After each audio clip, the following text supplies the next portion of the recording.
COVID-19 podés ayudar a salvar vidas. Dona tu plasma. Legislatura de la Ciudad Autónoma de Buenos Aires.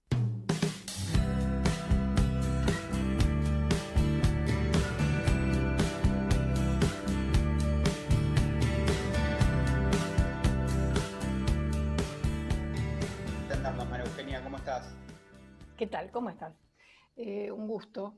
Bueno, yo hace tiempo que vengo pensando una estrategia de desarrollo para la Argentina que mire más al futuro y no al pasado, que es lamentablemente una de los vicios de la política argentina, siempre estar mirando al pasado, discutiendo el pasado.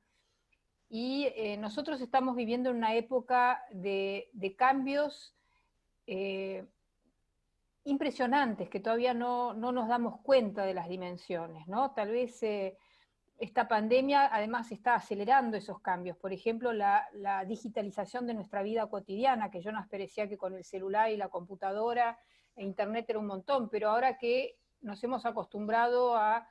yo hoy di una clase para la UBA por Zoom, hago mi terapia por Zoom, después es muy fácil trabajar para otro país en forma remota o otra provincia.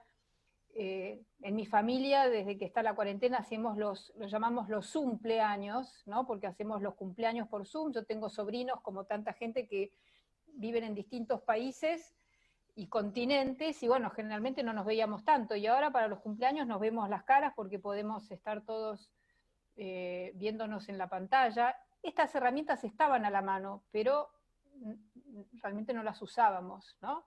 Creo que esta pandemia, más que parar todo esto, como las consultas médicas a través de online, la educación que va a ser parte virtual y parte presencial, pero que esto ya obviamente muestra que los tiempos se han acelerado. Bueno, en esto que se llama la cuarta revolución industrial, tiene que ver con el surgimiento de varias tecnologías. Una es la inteligencia artificial, Internet, todas las tecnologías digitales que están hace tiempo, pero también la biotecnología, la genética, donde no solamente ahora estamos en condiciones de editar como si fuera con un editor, como edición de texto, y de modificar plantas, sino también animales, y hasta podríamos modificar genéticamente a los seres humanos.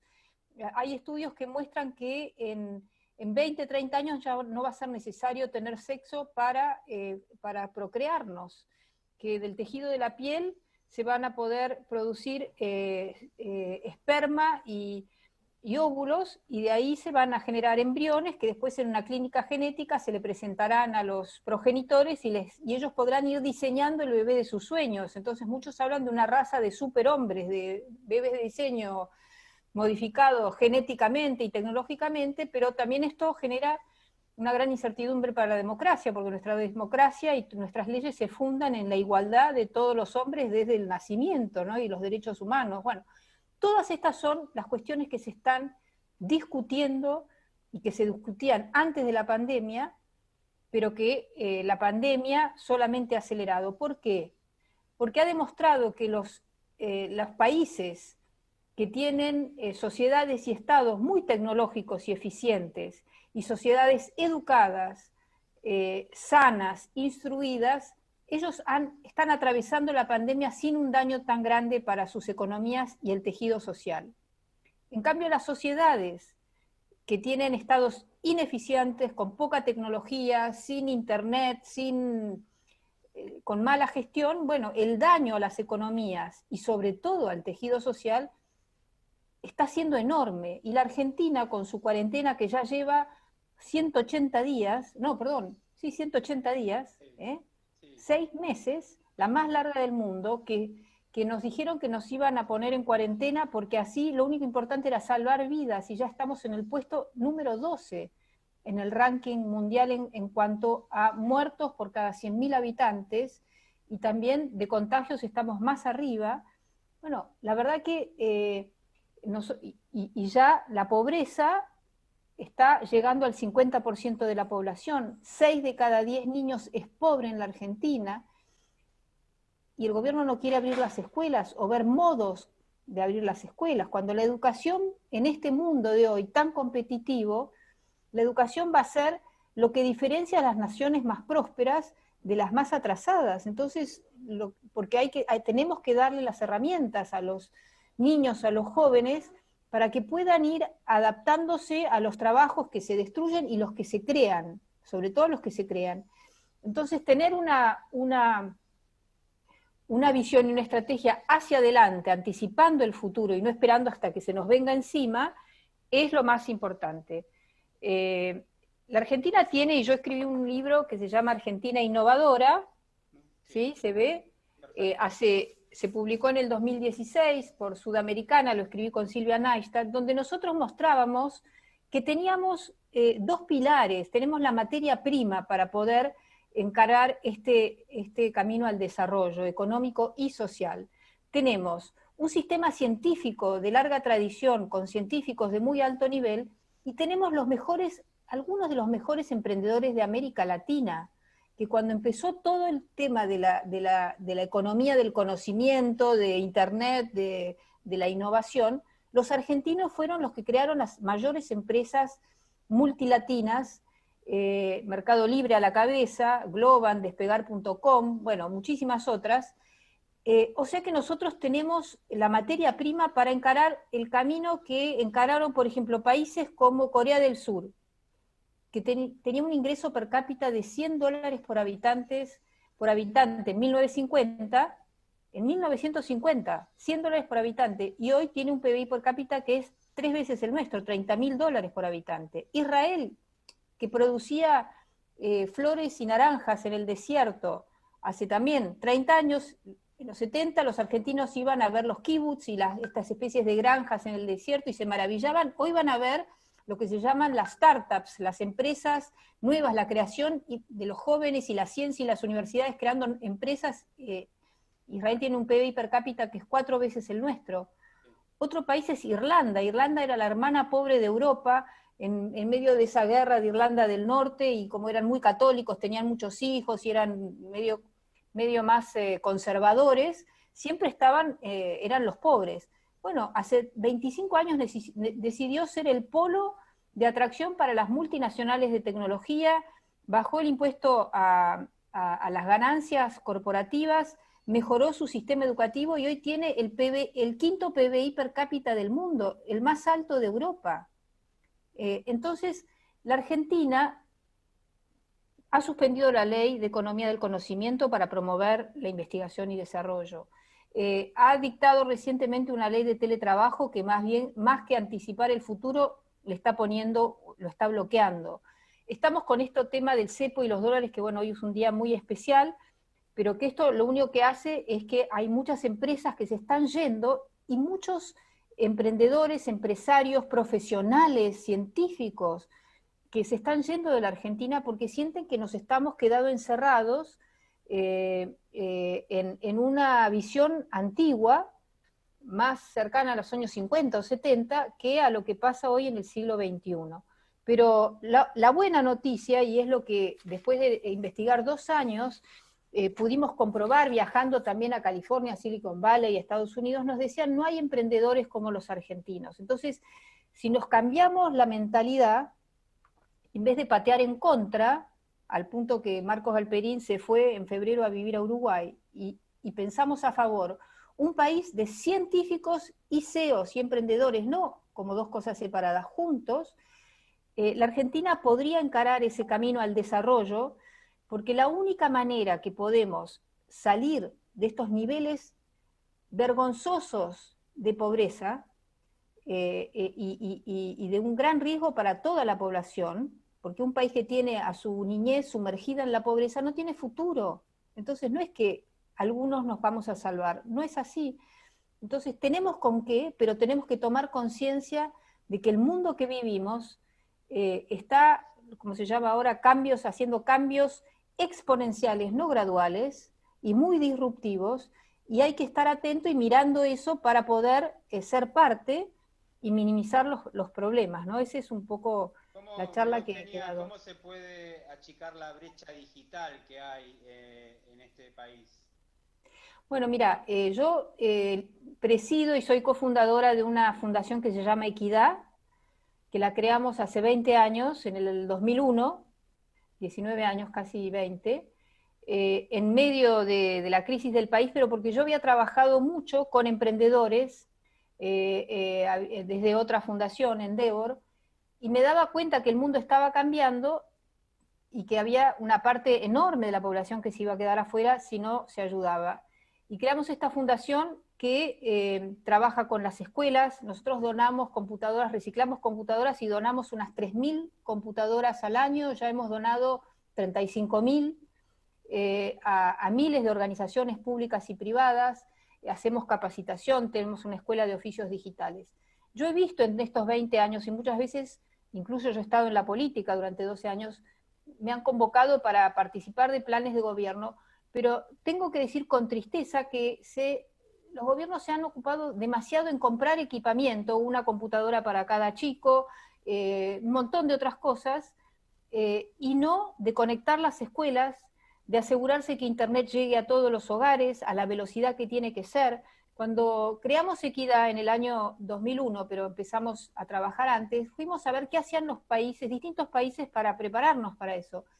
Y en Canadá nos estaban explicando cómo ellos conectaban las escuelas, reciclaban computadoras, y nos dijeron en el año 2000, desde el Ministerio de Industria, porque no tienen Ministerio de Educación Nacional, nos dijeron: nosotros estamos preparando a los alumnos para que sean trabajadores del conocimiento, de esta economía del conocimiento, donde la información, los datos, la educación es lo más importante. Argentina exporta 6.000 millones de dólares Así es. en software desde el Distrito Tecnológico, y ese es el segundo, después de la soja, el segundo en dólares que así es, el país. así es, así es. Bueno, pero el gobierno suspendió, hubo una ley del software que permitió desde el 2007, desde épocas de Néstor Kirchner, hasta el 2000, hasta el año pasado, hasta el 2019, estaba vigente la ley del software, que había que renovarla, que permitió aprovechar esto, y se sancionó para reemplazarla la ley del conocimiento, que además de software incluía la producción de satélites, de biotecnología, de un montón de otras industrias basadas, de nanotecnología, un montón de otras tecnologías también de avanzada. ¿A qué atribuís esta? Y el gobierno la suspendió. ¿Por qué? La suspendió, le hizo modificaciones, se volvió a votar, que ya había votado por unanimidad antes, se volvió a votar casi por unanimidad, salvo dos votos en diputados, y Cristina Kirchner la cajoneó. Porque hay un prejuicio pensando que esta ley beneficia a Marcos Galperín y los emprendedores ricos. Esto lo estamos haciendo y lo necesitamos porque todos los países de la región, en Latinoamérica y en el mundo, fomentan estas industrias que dan trabajo calificado, generan muchas divisas, ¿sí? Y además que nosotros tenemos una empresa de satélites, Satellogic, que se tuvo que ir a fabricar a Uruguay, porque con los cepos y eso, en el 2013 ya no podía fabricar, y en China le quieren pagar para montar su fábrica allá. Entonces las empresas no solamente ahora hay fuga de cerebros, sino estamos asistiendo a fuga de empresas. Para que no sea así, porque los países, las naciones quieren atraer el talento, uno no puede tener retenciones, cargas impositivas imposibles, distintos tipos de cambio, ¿no? que vendés afuera y te da el Estado a 60 el dólar o 70, pero después los insumos los tenés que pagar a 130. Bueno, así es imposible. Entonces estas leyes ayudaban a morigerar esto para que podamos exportar. Pero la Argentina, que como les digo, del 2000 al 2010 era número 1 en Latinoamérica, ha perdido posiciones respecto de otros países que no tienen ni los emprendedores ni la ciencia argentina, como Colombia, como Chile. Mucho talento argentino se ha ido a esos países. Entonces, yo no quiero dar una mala noticia, quiero decir, nosotros tenemos las condiciones, tenemos la materia prima, la materia gris, que es la materia prima del siglo XXI. Lo tenemos. Bueno, tenemos que empezar a mirar al mundo, no a la defensiva, como que nos quieren venir a sacar algo, porque por armar esta especie de prisión, tanto ideológica como también de tipo de cambio, de impuestos, de regulaciones, lo que está pasando que las oportunidades se están yendo y el talento argentino y las empresas argentinas se están yendo. ¿Cómo se puede colaborar con la Fundación Equidad?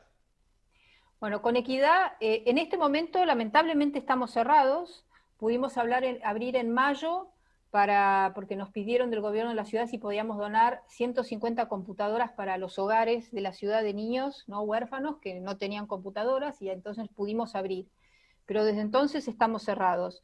Pueden colaborar entrando a nuestro sitio, busquen fundacionequidad.org vamos a poner aquí. Sí. Y ahí dice cómo donar, por ejemplo, si tienen residuos informáticos, especialmente las empresas.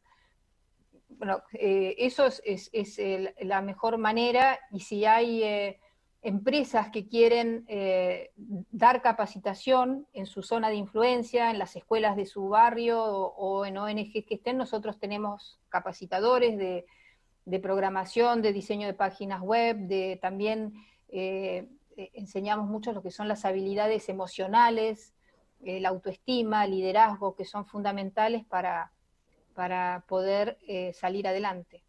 Conocemos mucho el trabajo de la Fundación Equidad, realmente colaborando con gente con mucha vulnerabilidad social, así que te felicitamos por ese trabajo y gracias por la comunicación con Quiero Mi País.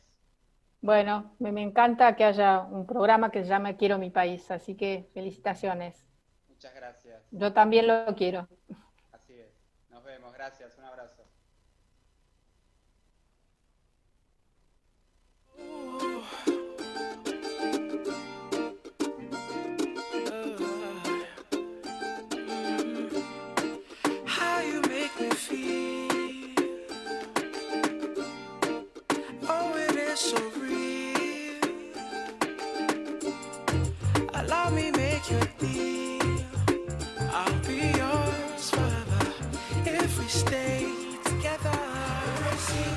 Estamos en comunicación con David Cohen, subsecretario de Asuntos Políticos e Institucionales de la Legislatura porteña. Hola David, gracias por atendernos.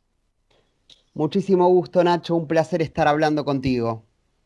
Bueno, David, la verdad para nosotros también, y estamos preocupados como todos los porteños porque, bueno, la verdad que el diálogo que había entre el jefe de gobierno, el presidente y el gobernador de la provincia parece que se ha resentido a raíz de la baja de la coparticipación de la Ciudad de Buenos Aires. ¿Cómo va a afectar este hecho en la cotidianeidad de los porteños y cómo es la visión desde el punto de vista de la legislatura en este tema? Mira, Nacho, nosotros trabajamos arduamente para que el diálogo continúe, digamos, es una responsabilidad del gobierno de la ciudad. La postura de Horacio y de Diego ha sido clara y contundente en este sentido. No se puede pensar la política y menos la gestión de una pandemia como la que estamos viviendo sin un diálogo respetuoso, cuidado, en donde lo que hay que poner siempre como máxima prioridad es el cuidado de las personas. Para que eso pueda ser, digamos, no hay ninguna otra alternativa que no sea sentándose a la mesa. Por supuesto, nosotros hemos sido claros, Diego ha sido muy claro, el diálogo se ha visto lesionado. Esta decisión del gobierno nacional ha sido abrupta, ha sido intempestiva. Nosotros venimos reuniéndonos y tanto Diego como Horacio son llamados a la mesa sistemáticamente a lo largo de estos últimos 6 meses, y este es un tema que no estaba en agenda. Y lo que más nos preocupó, y fuimos claros en esto, es se está dando esta quita en el contexto de una pandemia. Este es un gobierno que ha hecho todo el desarrollo de su ejercicio en base a una sana administración y a una planificación. Cuando vos estás en el medio de un ejercicio y de pronto te enterás que hay una quita sustantiva, como lo es la de este punto de coparticipación, claramente te obliga a replantearte mucho el escenario, pero si hay algo que no se duda es que el diálogo es el camino, que este gobierno de la ciudad, encabezado por Horacio y por Diego, van a pregonar el diálogo, cualquiera sean las circunstancias, pero principalmente por un llamado a la responsabilidad política y la responsabilidad de seguir dialogando. David, ¿cómo pensás que esto va a afectar a la cotidianidad de los argentinos en materias de salud, de educación, la gente con mayor vulnerabilidad social, gente en situación de calle? Bueno, la ciudad administra su presupuesto de una manera en la cual está beneficiando a la sociedad en general, pero bueno, al haber recortes, es preocupante que falten atención en los hospitales públicos. Estábamos leyendo un informe de que 9 de las embarazadas, por ejemplo, de La Matanza, se dan a luz en hospitales porteños, y el 40% de los bonaerenses se atienden en hospitales públicos de la ciudad. ¿Cómo va a afectar la atención, por ejemplo, a la provincia, esta atención en los hospitales? Es muy interesante la pregunta que haces, porque claramente esto hay que aclararlo y que tiene que ver con un gesto de la Ciudad de Buenos Aires de antaño.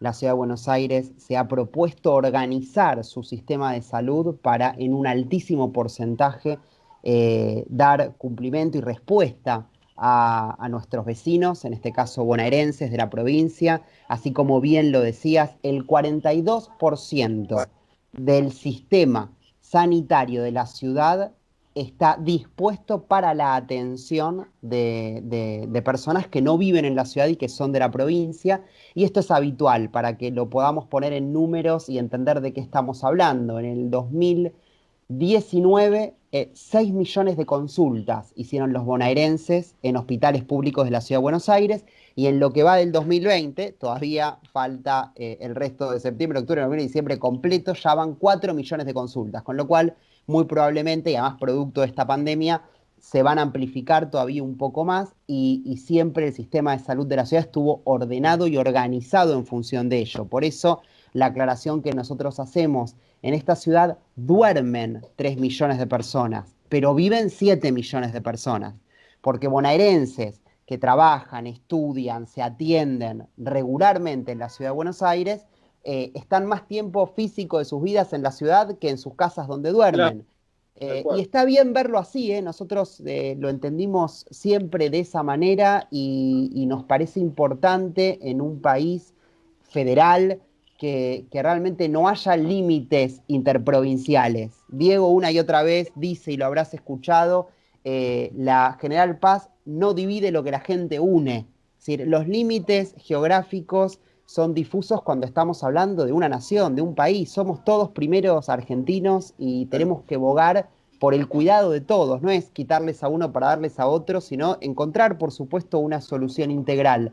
A mí me parece, y en esta comunicación es lo que yo quisiera, llevarle la máxima tranquilidad a quienes nos puedan estar escuchando o viendo, de que tanto la salud, la educación como la seguridad son prioridades del gobierno de la Ciudad de Buenos Aires. ¿Eso qué quiere decir? Que no se va a afectar en principio nada de todo esto, y que por supuesto en este momento nuestros equipos, el ministro de Hacienda con todo su equipo, está estudiando fuertemente, digamos, intensamente, cómo vamos a hacer para dar respuesta a la quita de esta envergadura, en donde por supuesto va a haber que redistribuir los ingresos de la Ciudad de Buenos Aires. Ahora sí quisiera llevar tranquilidad, porque si hay algo que no se va a ver afectado, porque claramente es una prioridad de gobierno, es una política de gobierno: la salud, la educación y la seguridad.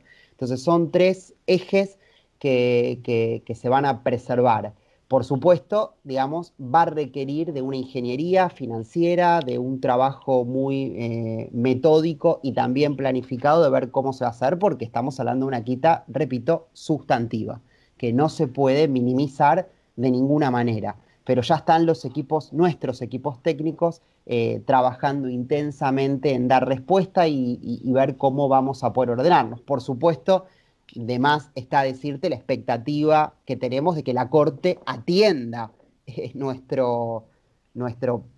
nuestro reclamo a la espera de que esta quita no se dé en estos términos. Que esto también, quiero ser claro, nosotros esto lo estamos llevando a las vías institucionales pertinentes para detener lo que creemos es una decisión arbitraria y discrecional y por sobre todas las cosas intempestiva, ¿no? David, muy interesante. ¿Cómo pensás que también la clase media se va a ver afectada en cuanto a los impuestos? En este momento de pandemia, como vos bien dijiste, cortarle recursos en un momento tan delicado al Estado porteño que está administrando, como bien decías, lo de la salud y un montón de programas que tienen que ver con la vulnerabilidad. Pero aparte también la clase media se va a ver afectada por el aumento de impuestos, de ingresos brutos, ABL. ¿Cómo pensás que van a poder redistribuir si no se llega, si la Corte no llega a poder frenar esta medida? Estamos trabajando muy fuerte, Nacho, en que no se vea afectado, digamos.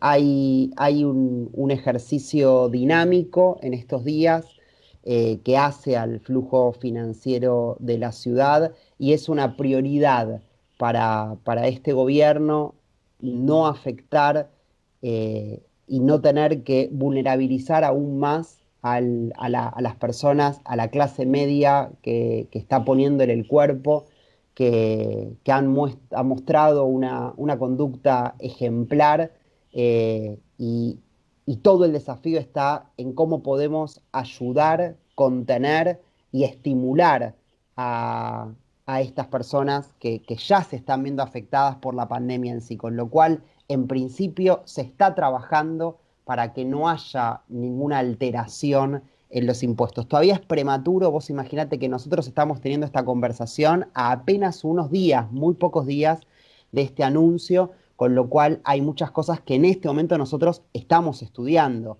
Y si hay algo que siempre ha caracterizado a esta gestión es la previsión y la seriedad, la responsabilidad también a la hora de comunicar.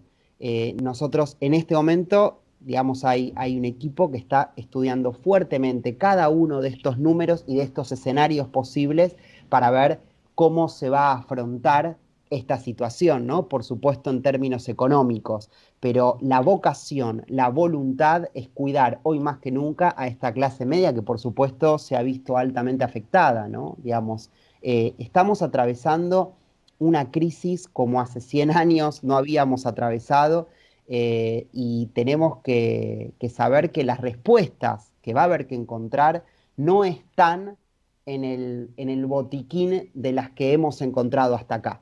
Está claro que la situación se ha complejizado y que esto requiere que la dirigencia tenga que buscar resultados y respuestas que son extraordinarias. ¿Qué quiere decir esto? Para que no parezca, digamos, muy fuerte la palabra. Extraordinario es aquello que se sale del ordinario. Es decir, si estamos enfrentando una situación extraordinaria, que es la pandemia, debemos tratar de buscar soluciones que también sean extraordinarias, es decir, que se salen de la órbita de lo que cotidianamente nosotros estamos acostumbrados a gestionar. Y estamos trabajando en eso y yo creo que frente a la complejidad, lo importante es saber que este es un gobierno que está presente y que va a tratar de atender todos los emergentes de lo que nosotros ya hoy empezamos a llamar pospandemia, ¿no? David, se da una situación contradictoria en este momento con la cuarentena, que es el incremento abrupto del alquiler que afecta a la mayoría de la clase media. El gobierno tiene una iniciativa de congelar los alquileres hasta marzo bueno, y en general todas las medidas económicas que ha tomado el gobierno para tratar de alivianar el bolsillo de la clase media. ¿Ustedes acompañarían esa medida? Nosotros estamos estudiando esas y todas las medidas posibles porque entendemos que la situación acá es una situación que se tiene que pensar siempre en términos integrales. Es decir, cómo hacer para cuidar de la mayor cantidad de personas y partes posibles que se ven llamadas al juego en este contexto tan pero tan adverso. Por eso, digamos, nosotros reivindicamos la gestión. La gestión es planificación, es estudio de situación, es tratar de entender que no se trata de una medida aislada nunca. Acá lo que uno tiene que pensar es en una composición de medidas necesarias que atiendan los distintos escenarios y los distintos emergentes que van surgiendo. En este caso, la situación de los alquileres es una de ellas, porque realmente, efectivamente, digamos, en el camino, digamos, paralelo a la pandemia, está toda la situación inflacionaria, toda la situación económica, toda la complejidad del dólar, toda la complejidad de la discusión de la deuda y cómo afecta eso la economía local. Entonces, en este sentido, es muy importante, y por eso siempre trabajamos en este sentido, tratar de entender que toda medida tiene que operar en una suerte de red. No es una medida aislada para una situación solamente específica, que por supuesto al que le toca la padece, le duele, lo angustia, sino que hay que pensar en un pool de medidas, en una cantidad de medidas específicas que vayan atendiendo al mayor espectro, es decir, la mayor cantidad de personas posibles, ¿no? Entonces el desafío es ese. Nosotros vamos a estar acompañando siempre todo aquello que sea necesario, desde las posibilidades que tiene la ciudad de Buenos Aires en el marco de colaborar con los distintos emergentes. Fue así con el ABL, fue así con los ingresos brutos para los locales gastronómicos, para los locales que estaban cerrados. Por supuesto, uno después se tiene que preguntar, ¿es suficiente? ¿Alcanza? Estamos todo el tiempo pensando qué más se puede hacer, porque tampoco, digamos, imagínate, Nacho, que esto lo tenemos que decir, no es lo mismo cuando uno planifica o piensa una pandemia en este aislamiento, 1 mes, 2 meses, 3 meses, es decir, a medida que esto se estira por la conducta misma de la pandemia, acá y en el mundo, por lo que uno va viendo, las decisiones que se van tomando se tienen que ir redireccionando, ¿no? David, por último, ¿pensás que hay algún trasfondo político a través de esta medida o es solamente una medida económica? Es interesante la pregunta. Yo creo que el trasfondo político está siempre, digamos, no existen medidas aisladas de la política. Somos personas políticas, somos seres políticos, con lo cual el impacto y la dimensión política nunca queda a un lado. Ahora, también me parece que es importante reconocer y tratar de enriquecernos y aprender de las situaciones que pasan. Una vez más, la Argentina se enfrenta al dilema de lo que llamamos el emparche o el cortoplacismo o la discusión de fondo. La ley de coparticipación es una ley que hoy data del año 88, que con la reforma constitucional del 94 teníamos hasta el 96, de la ciudad se hace autónoma, para ver efectivamente cómo iba a ser, y hace 24 años que nos debemos esa discusión. Es mucho tiempo, es mucho tiempo. Entonces yo creo que lo que nosotros tenemos que pensar ahora es si seguimos atendiendo todo el tiempo la forma o enfrentamos el fondo. El fondo de la cuestión es cómo respondemos a un verdadero federalismo y no una situación de emergencia en donde yo tapo un hueco, digamos, destapando otro y voy tratando de hacer malabares para resolver esto. Con lo cual, una vez más, yo creo que la discusión que se tiene que dar es en este escenario. ¿Es el fondo o la forma? ¿Es la cuestión estructural o el emparche? Entonces, una vez más, nos vemos interpelados frente a una situación de crisis y de emergencia en donde, por supuesto, no estamos de acuerdo con esta medida. ¿Por qué? Porque esta medida no ha sido estudiada lo suficientemente y porque nos debemos una conversación. Debemos sentarnos a la mesa para tratar de resolver esto de manera estructural.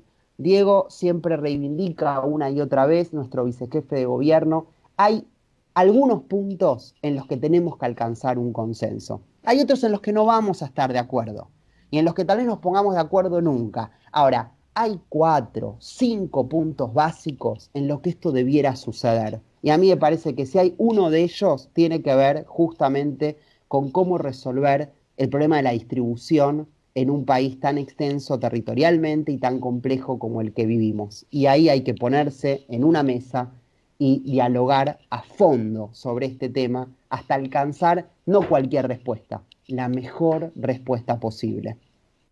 David, nos quedamos con esa última frase. Ojalá que la mejor respuesta sea beneficiosa para todos los argentinos. Gracias por la comunicación con Quiero Mi País. Un placer esta comunicación con vos. Saludos, Nacho. Hasta luego. Ecomedios.com AM1220. Estamos con vos. Estamos en vos.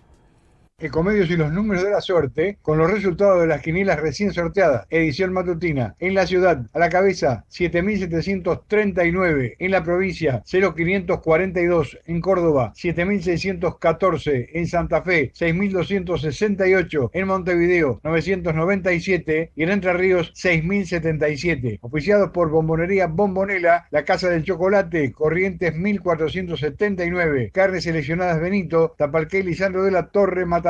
Cocine Más, Pizzería La Posta, San Juan y La Rioja. ¿Acertó? Festéjelo con un buen vino. Vinoteca Rubí, Santiago del Estero, Hipólito Yrigoyen. Fueron los números de la suerte por Ecomedios AM 1220. Volvemos 18:30 minutos. Consejos de prevención de Acord Salud. Con el fin de cuidarnos entre todos y controlar la expansión de coronavirus COVID-19, Acord Salud te recuerda. Puede afectar a cualquier persona, principalmente a adultos mayores de 60 años y personas con afecciones preexistentes, como hipertensión arterial, diabetes, etc. Consejos de prevención de Acord Salud. Conectate con nosotros. Twitter, @Ecomedios1220.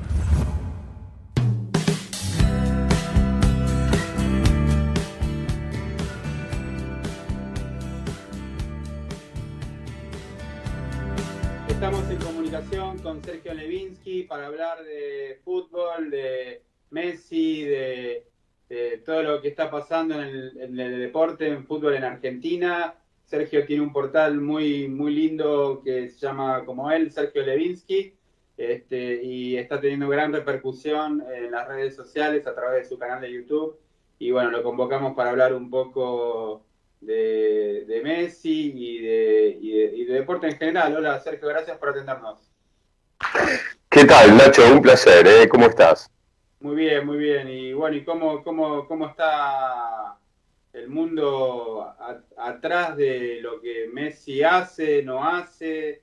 El Barcelona que está contento, ¿cómo está ahora la situación? Bueno, te diría que es una recomposición, nada más de una relación que estaba completamente rota y que yo creo que está un poco forzada todavía, porque, bueno, Messi simplemente sigue en el Barcelona porque no se pudo ir. Esta es la realidad. Él intentó una salida después de tantos años de relación. Vos pensás que Messi llegó adolescente con 13 años en el año 2000 al Barcelona, a las divisiones inferiores, y ya llevaba una relación de 20 años, con muchísimos años de profesional, porque Messi entró en el 2000 y fíjate que en 2003 ya debutaba en primera división, muy jovencito, o sea que llevaba casi 18 temporadas, una locura para la edad que tiene, 33 años, pero estaba muy cansado porque ya hace tiempo, desde 2015, te diría en adelante, con más precisión, no había proyecto en el club. Él lo que veía era que estaba estancado, ¿no? Que el club no avanzaba en ningún aspecto, que no le traían jugadores como para armar un gran equipo. Todos los años el equipo llegaba más o menos hasta cuartos de final de la Champions League, que es el objetivo de los clubes grandes europeos, ¿no? O sea, vos podés ganar la liga de tu país, la liga nacional, pero la Champions League europea, ser campeón de Europa, es la máxima ambición. Es un torneo demasiado exigente, y lo que pasaba era que el Barcelona, desde 2015 que no la gana, y no solo que no la gana, sino que 3 veces quedó eliminado con remontadas, ¿viste? En 2 ocasiones, en 2018 y 2019, en una le ganó a la ida 4-1 a la Roma, que es un club de mediana categoría, y cuando fue de visitante en Italia perdió 3-0 y perdió por un gol, quedó eliminado de la Champions contra un equipo mediano. Al año siguiente le pasó con el Liverpool, que después salió campeón y es muy poderoso, pero el Barcelona le ganó 3-0 en el Camp Nou de local, y después fue a Liverpool y perdió 4-0. Entonces le remontaron 2 años seguidos, y ahora esta temporada última ya fue la peor porque como por la pandemia se jugaba partido único, y en Lisboa perdieron 8-2 con el Bayern. Que te metan 8 goles a un club como Barcelona, imagínate, ¿no? Fue un palo, fue realmente muy duro. Entonces ya Messi se hartó de la situación. ¿Te acordás, Nacho, cuando en la Copa América Extra de 2016 con Estados Unidos Messi erró el penal con Chile y dijo, me voy, no juego más en la selección? Eso fue más una calentura, pero se pareció un poco en el sentido de que ahora le metieron 8 y dijo lo mismo, me voy, no aguanto más. Pero él cometió un error. O sea, es que él cometió un error, para mí táctico, que es que en su contrato, que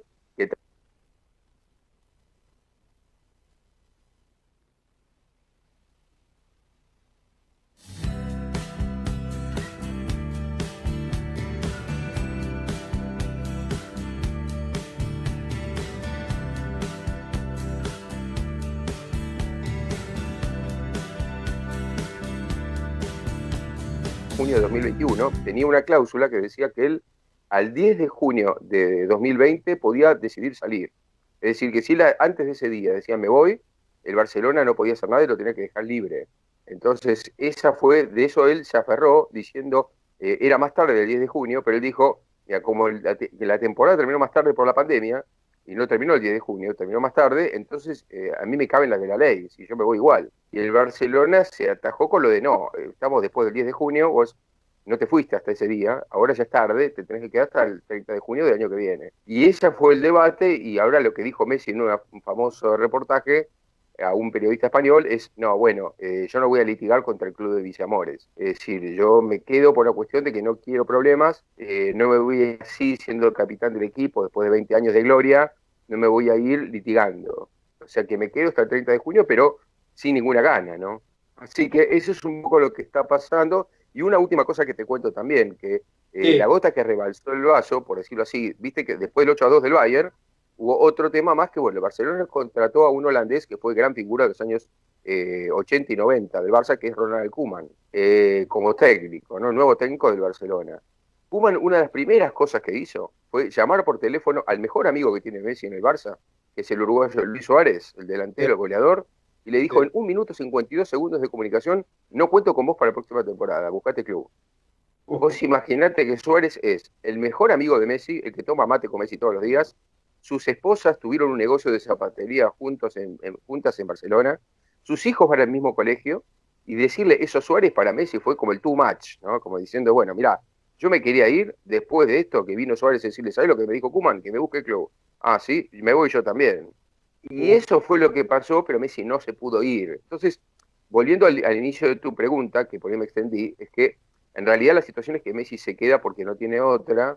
Están buscando la forma de ver qué hacen con Suárez, que tiene una oferta de la Juventus muy importante, pero están viendo qué hacer porque Messi va a estar peor si Suárez se va. Y Koeman está buscando un esquema con un Barcelona un poco más empobrecido económicamente, que no puede fichar grandes jugadores, y que está prácticamente con el mismo plantel del año pasado, con algunos que otro agregado de juveniles y cosas así. Es decir, no es un equipo muy distinto, está recuperando lesionados que tuvo el año pasado, como Dembélé, que es un gran delantero, recuperó a Ansu Fati, que es un juvenil muy prometedor, que el año pasado fue irregular, pero que ahora parece estar mejor y está en la selección española, y aparentemente va a fichar a un par de holandeses por Koeman, viste que como es holandés, en general los técnicos piden gente afín, entonces Koeman pidió un par de holandeses, Memphis Depay, ellos quieren a Wijnaldum, que es de Liverpool, que es carísimo, no sé si va a venir, pero Memphis Depay tal vez sí, que juega en el Lyon, es un poquito más aceptable, más probable que venga, pero no es un equipo bárbaro, es un equipo armado con lo que puede el Barça y con un Messi que tiene la mira el 30 de junio que viene, ¿no? A ver qué pasa ahí. Sergio, nuestro público, bueno, es de todo tipo, algunos son empresarios, políticos, economistas, emprendedores, y por ahí no saben mucho de fútbol. ¿Qué le aconsejás a la gente ver en este momento? Porque acá en Argentina no hay fútbol. ¿En qué países hay? ¿Qué se puede mirar para entretenerse? Porque hay tanta pálida, tanta economía, tanta política, que uno necesita desenchufarse, ¿no? Y bueno, ¿qué partidos se pueden ver interesantes? Mira, vos tenés ahora, esta es buena pregunta que me haces, vos tenés ahora, a partir de este momento, el reinicio de la Copa Libertadores, que está muy interesante. Por ejemplo, el jueves... Libertad, Boca.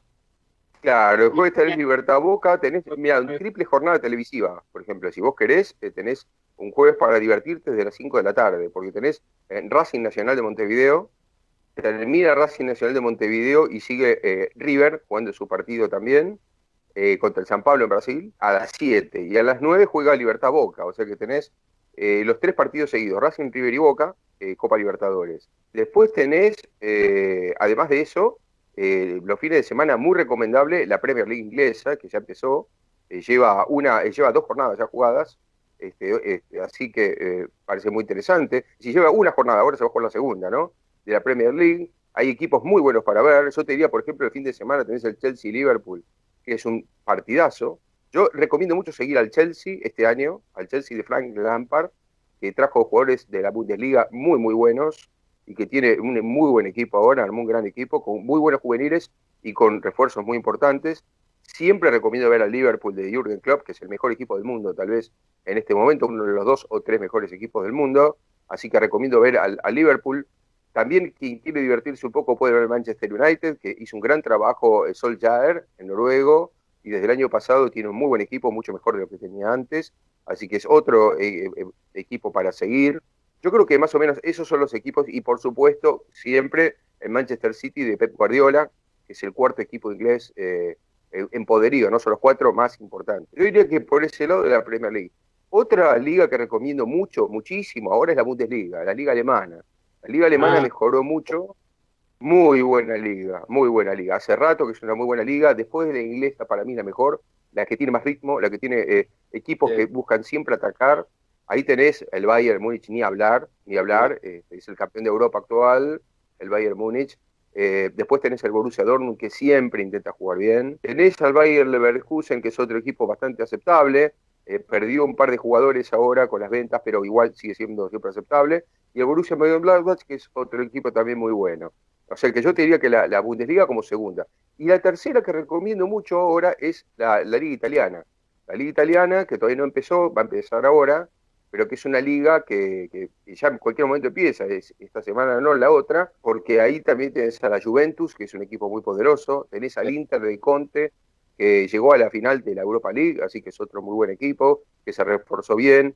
Tenés al Lazio, que es otro equipo bastante fuerte, el Milan está jugando bien, así que es la otra liga. Y por último la española, que siempre, ahí tenés al Real Madrid, al Barcelona, casi siempre en nuestro país hay gente que es hincha de alguno de los dos. Bueno, tenés a Messi en el Barça, que ya eso es una invitación al buen fútbol seguro, aunque sea por Messi, y en el Real Madrid tenés siempre grandes jugadores, y un Zidane que es un gran entrenador, así que yo recomiendo mucho esas ligas. Entre esas ligas y la Copa Libertadores, a mitad de semana tenés hoy a las 7 de la tarde está Boca Libertad, y nosotros hicimos una encuesta en el portal de noticias, y Boca ganaba, empataba y perdía, y nos dio que Boca ganaría en un 58%, empataría en un 23% y perdería en un 17%, creo que estaba la encuesta hasta hace poquito. Se encontraron 7 veces, ¿no? 7 partidos el historial, y Boca ganó 5, así que ¿cómo lo ves al partido?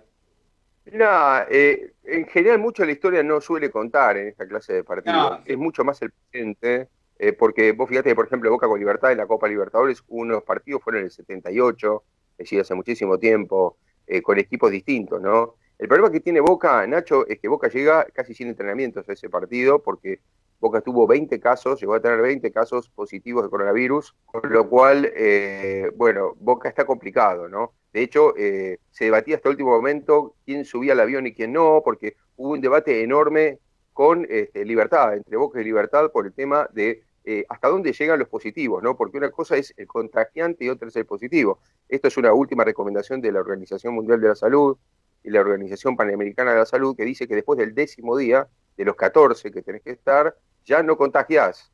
Entonces, esos jugadores están habilitados a jugar, pero Libertad tiene miedo que esos jugadores jueguen cuando no se cumplieron los 14 días.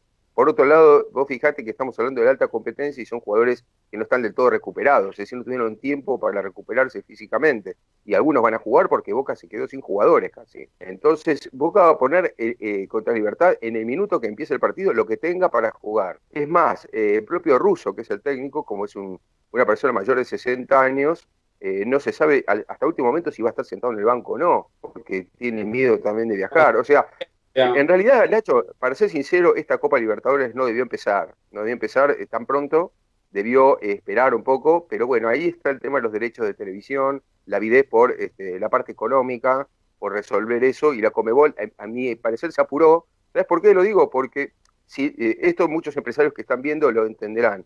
El que invirtió con derechos de televisión y puso mucho dinero, una cosa es que tema perder esa inversión, pero si vos esa inversión la vas a recuperar en lugar de septiembre, en noviembre, la vas a recuperar igual. Es decir, no vas a perder esos derechos. Lo vas a poder televisar igual al partido. Entonces, ¿por qué el apuro de que sea en septiembre? Eso no lo entiendo mucho, ¿no? Es la parte que yo no entiendo de la, digamos, de la ambición de la Conmebol por cumplir con los auspiciantes, con todo eso, pero está la salud de los jugadores en juego acá, ¿no? Tocaste un tema muy interesante, vos escribiste este libro sobre la AFA que realmente explica todas las cuestiones económicas. ¿Estás escribiendo algo con respecto a la FIFA, a la AFA? ¿Cómo ves el panorama del fútbol en Argentina? ¿Cuándo comienza? ¿Qué intereses creados hay? Sí, sí, vengo escribiendo mucho de eso en mi blog, y también en algunas columnas que tengo, por ejemplo, en Diario Jornada de Mendoza, yo tengo una columna hace muchos años, y vengo escribiendo mucho sobre este tema también, porque yo vengo planteando mucho este tema de la exigencia. Vos fijate que, por ejemplo, por primera vez en mucho tiempo, la AFA y el Estado argentino se pusieron de acuerdo en no jugar. A mí me parece que Argentino toma una buena decisión ya hace tiempo, que fue la de no jugar desde marzo. En Argentina no se juega fútbol hace medio año. No pasó nunca en la historia, de tanto tiempo sin fútbol, pero me parece lógico lo que pasó. Y otra cosa importante que también cuento es que si no es que la AFA y el Estado se pusieron de acuerdo tan fácil, ¿no? Argentina no es, como vos sabés, Nacho, no es un país fácil para ponerse de acuerdo. Pero acá hubo un acuerdo porque confluían en el mismo interés. El Estado por una cuestión de salud y la AFA por una cuestión política interna del fútbol. ¿Por qué te digo esto? Porque la AFA, lo que pasó es que como había elecciones presidenciales y Chiqui Tapia fue reelecto, Chiqui Tapia, para buscar esos votos, lo que hizo fue decir, bueno, aprovecho que Boca salió campeón en marzo de la Superliga pasada y va directo a la Libertadores 2021, y como Argentina tiene 6 plazas para la Copa Libertadores, tiene 6 equipos que se clasifican, Boca ya estaba clasificado. En el campeonato argentino iban los 4 primeros, entre los que estaban River y Racing. Otro era Argentino Junior, que es el club de presidente de la Nación, porque Alberto Fernández es hincha de Argentino Junior. O sea, vos tenés 4 ahí, conviene a todos. O sea, vos tenés a Boca, River y Racing, son 3 grandes.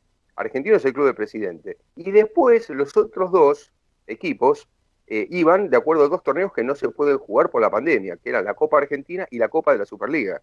Se suspendieron por la pandemia. Entonces, los que siguen en el orden, si no se juega el torneo, eran Vélez y San Lorenzo. O sea que vos tenías a la Copa de 2021, si no se jugaba nada más, a 5 de los 6 grandes y al club de presidente.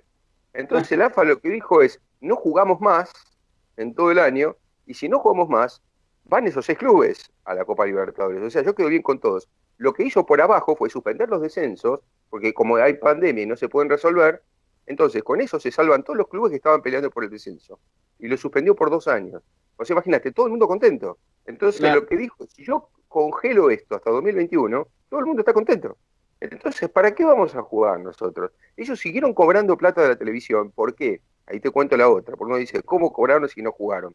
¿Sabes por qué cobraron? Porque la televisión quiere, las empresas, especialmente TNT, que es la de Turner Network, quiere renovar el contrato. Entonces se porta bien, pagando por adelantado lo que todavía no se jugó, para que del día de mañana tengas en cuenta que yo te adelanté plata y me renueves el contrato.